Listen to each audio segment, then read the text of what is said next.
යනකොට ජිප් එකේ දාන් ගියාට එනකොට ගෙනත් බස්සන්නේ නැහැ නේ බං. එනකොට ගෙනත් බසන්න නෙවෙයි බං. ඕවයිසි මහත්තයා මේ තත්ත්වේ තේරුම් අරගෙන අපි දෙන්නට ගෙදර යන්න දුන්න එකම ලොකු දෙයක්. කොහෙද ජන්ටි දෙන්න පයින් යන්නේ? මොන මාරාලියක්ද මං ඉපාර මේ කඩම් පාත් වෙන්න යන්නේ. මට පේන්නේ මේකත් මේ අරුන් දෙන්නකම ඇරියස් කොටයක්ද කොයිද?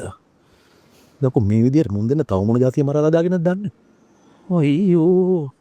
උන්ගේ පොරියල් ඔක්කොම කන්න ඕන දැන් අපිද බං. බලං කවරුගේ මූණේ හැටි.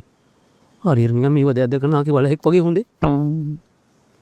ගහන්න පයකෝ ඕක ඇහුණත් අම්බානකට නෙලයි. නෙලන්න අපිට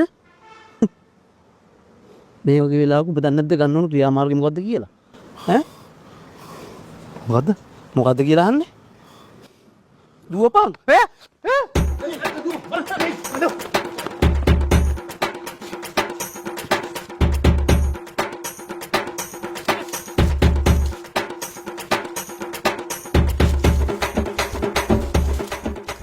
වලහගේ සීන් එක දාපන්.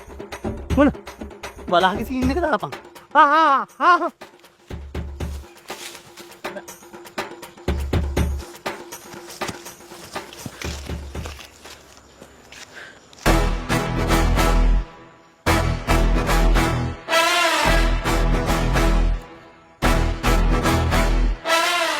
අපි දෙන්න වෙන්නේ නැති හොයන්නේ නේ.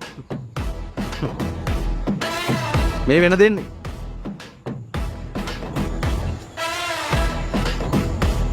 අතරක්